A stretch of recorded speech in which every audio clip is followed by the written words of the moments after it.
မရွှေညာတို့ဖေးစားအညာဟာအညာခံနေရတယ်ဆိုတာယုံလားကဘာမီးလောင်တားကောင်ချနေစစ်တလင်းဖြစ်နေတဲ့အညာရွာပြီခစ်ကငိုတော့စစ်ကချိုးတယ်တဲ့ခစ်ကမငိုပါဘူးမရွှေညာ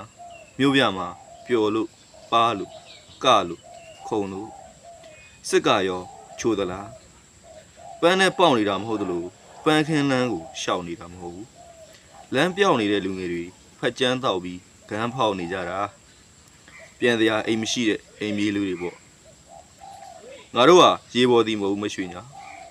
တော်လန်စီးပွားတွေကိုတော့ငါမကြိုက်ဘူးအကျင့်ပြတ်ခြားစားမှုတွေကြားမှာခေါင်းဆောင်ချင်းချင်းခွက်ဆောင်ခုတ်တော်လန်ရေးလောက်ရတာလေကြီးလိုပါပဲမီးလောင်ပြကြနေတဲ့ကျေးလက်ဒေသမှာပြည်သူတွေဟာမျက်ရည်ဆက်လက်ရက်ခွက်နဲ့ကလတ်တက်နေတဲ့လူတွေစစ်မှုမထမ်းခြင်းလို့ကြောင်ပြေးတက်လက်ဖေးရည်ဆိုင်မှာတော်လန်ရေးလို့တမိုင်းမြိုင်းနဲ့ကြောင်သားလန်ဟာသူတို့နဲ့မတန်ဘူးမရွှေညာငါတို့ဟာလူငယ်ခြေကြပဲငါတို့ဟာဆယ်လမွန်ငါးတွေငါတို့ဟာဒေါင်းနမန်တွေယုံကြည်ရာအတွက်ငါတို့စတေးတယ်မိဝေးဖာဝေးမှာအသက်တွေပေးတယ်ဘဝတွေရင်းထားတဲ့တော်လန်ရေးမှာငါတို့ဟာတစ္ဆာမဖောက်ဘူးမရွှေညာလက်ပြတန်းတန်းနဲ့ပဲနေခြင်းပါလေ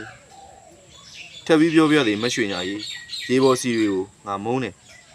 တော်လန်စီးပွားတွေကိုငါမုန်းတယ်မျက်နာမူရနေထွက်ရမဟုတ်ဘူးမျက်နာမူရမျိုးပြပဲမရွှေညာစံတန်းနေတဲ့လက်နှစ်ဖက်မှာဆက်တနက်တွေပါမယ်မောင်းပြန်တွေပါမယ်တောင်တို့တနက်နဲ့ခြေပြက်လက်ပြက်တွေပါမယ်အသက်မဆက်တော့တဲ့ဝိညာဉ်တွေပါမယ်စင်မီကူမှယူချီပဲမလုံးနဲ့မရွှေညာတော်လန်ရေးကိုဥပက္ခပြူရတာလက်ပြအလုံးရဲ့လားဖာဆန်တဲ့မျိုးပြကိုငါတို့လာနေပြီလီတဲ့နူ